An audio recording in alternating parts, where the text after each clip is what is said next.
In this two-part video series, I'm going to make up and smoke some brisket pastrami, and I'm hopefully going to make it really easy for you to replicate at home and take away all the complications that often come with pastrami recipes. It's really easy to do. The only hard thing is waiting for it to cure. We're also going to be making up some homemade mustard, some homemade pickles, and some rye bread to make an incredible pastrami sandwich. So starting off with the pastrami itself, there are quite a few cuts you can use to make pastrami. Quite often it's going to be the brisket, and specifically the brisket flat. So this is a brisket flat that I picked up from my local butcher, and you can absolutely do this with a whole pack of cut brisket. I just want to make some sandwiches up with this. And in terms of trimming, all I'm going to do is shape this up. You can see there's some point muscle on here, so all I'm going to do is just tidy this up, take off this big bit of deckle fat here. This will go into making sausage or burgers, and we've got a really long whole flat muscle.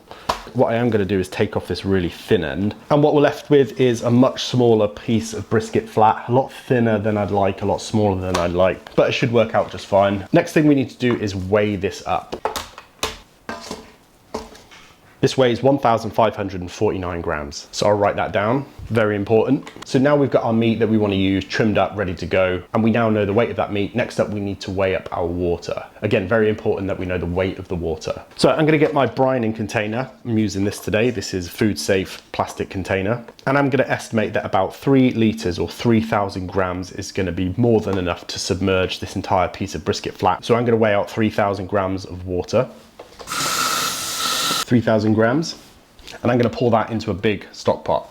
So we have our stock pot filled with 3,000 grams of water. We also have our brisket flat, and the weight of these two things combined is what I'm going to call my total weight. 3,000 grams of water and 1,549 grams of brisket. This is the total weight. Pretty simple. Put these to the side. So we've got those weighed out. We know what our total weight is, 4,549 grams. And if you don't already own a set of scales, I highly suggest you get some. You can't get more accurate than working in grams. We need to weigh out 2 more things, and we need to be pretty accurate with those. Those 2 things are cure number 1. That's the thing that's going to keep our pastrami nice and red. It's the thing that's going to cure it and prevent bacterial growth. And the other thing is salt. We're going to be basing how much of those 2 things we use off that total weight. So I actually use my more precise digital scales for measuring these things out. So starting off with our curing salt, we need to use 0.25% of the total weight to ensure that we get a perfect cure all the way through, and to keep things safe, which works out to be 11.37 grams. And if you're wondering why this curing salt isn't pink, in the UK they recently changed it from pink to white, as people were confusing it with pink Himalayan salt, which is why I think they changed it to pink in the first place, so people wouldn't confuse it with regular salt. So I have no idea. So it's no longer pink itself in color, but still does the same job. So that's our pink curing salt. Next up, we're going to need 2% of the total weight in regular salt. That works out to be pretty much bang on 91 grams. 91 grams of salt. And don't worry about keeping track of this. The recipe will be down below. But the other things we're going to use are some yellow mustard seeds, some juniper berries, some black peppercorns, some coriander seeds, some crushed red chilies, cinnamon stick, some cloves, some allspice berries, which I'm just going to toss in with the juniper berries, and some bay leaves. Just going to toss those in with the crushed chilies. And this next step is completely optional, but I'm going to take a pestle and mortar and take my coriander seeds, my mustard seeds, my juniper and allspice berries, my black peppercorns, and just going to give them a light roll just to open some of them up, just lightly crush them. Put all of this to the side, bringing back our brining pot, and we are going to go in with our salt, our pink curing salt, bay leaves and crushed chilies, cinnamon stick, and all of those things that we just crushed up, with the addition of the clove, which I didn't crush up. And now we're going to bring this up to a boil. Nice and simple. And I'm going to put a lid on this to help it boil quicker, and more importantly, to make sure that we don't lose too much of that liquid in steam. We're definitely going to lose a little bit of water, but if I can minimize the amount of water lost through steam, then I'm going to remain closer to my original 3,000 grams. So give it a couple of stirs, make sure everything's dissolved, then we'll move on. So the brine just came up to a boil. Just as it did, I turned it off. Next thing we're going to do is go in with some very lightly crushed, not peeled, garlic cloves, and now we need to let that cool. The next big step is pouring that brine over our raw brisket, but absolutely don't pour hot brine liquid over your raw meat. That's probably not going to lead to a good outcome. So this brine needs to cool down completely. The more common way to do this is to start off with half the amount of water that you need. Make your brine, boil it, and then add the other half in ice or ice water to rapidly cool down the brine. But I'm not in a rush today. It's just another step that I don't really need to be doing. So I'm gonna let this cool down completely. Once it is cool, I'll get it into my brining container and add my brisket flat. So a good couple of hours later, this is nice and cool. It's actually been in my fridge for the last 2 hours or so. I had to go out, thought I'd put it in there to keep it cool. And we have our brining container, and fresh out the fridge, we have our brisket flat.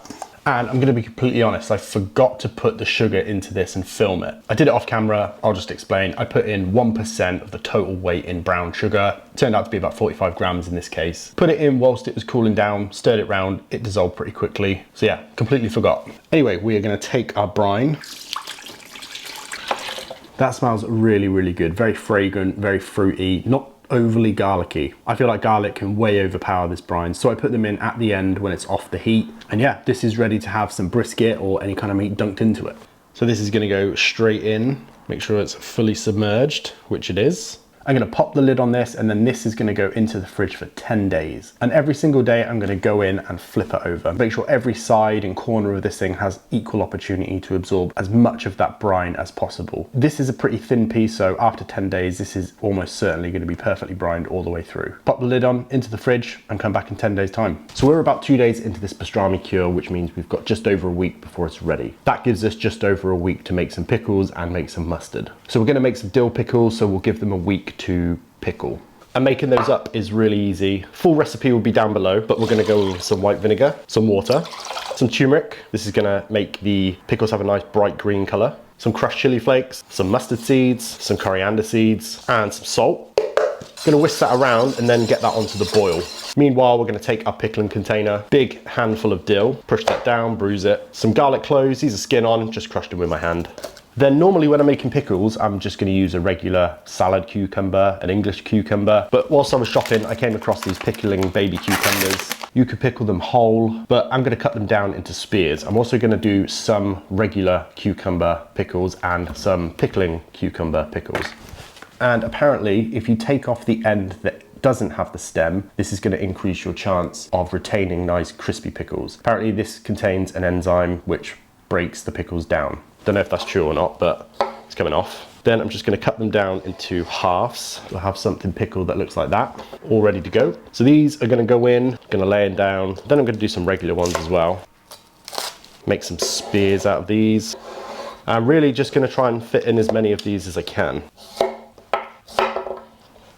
Then we're gonna add 2 bay leaves. You can use grape leaf, but these are gonna add tannins to this mix and help to ensure the pickles remain crunchy. Then just take the boiling hot brine, pour it directly over the cucumbers, try and make sure everything's submerged, and a little paper towel will help with this. And that's the pickles done. So once these are cooled down, these can go into the fridge, and technically these are ready to eat now. But I recommend at the very, very least, put them in the fridge overnight before you crack into them. But if you can wait 7 days like I'm going to, it's gonna be worth it. So these can go into the fridge for the next week. So the final component to our pastrami sandwich, other than the bread, is mustard. So we're gonna make up a deli style mustard from scratch.